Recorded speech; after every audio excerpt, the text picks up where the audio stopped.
Logic board repair program for iPhone 8 ended by Apple.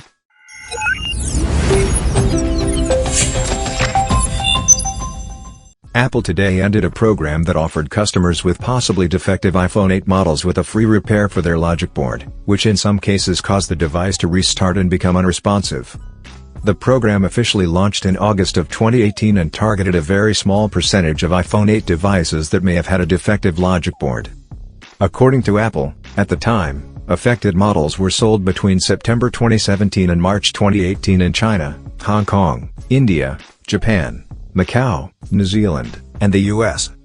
The iPhone 8 Plus was not part of the program, and Apple had previously prompted customers to its support website to check if they were eligible for a free repair. Now, the program has officially ended, and Apple has removed it from its repair program list on its website.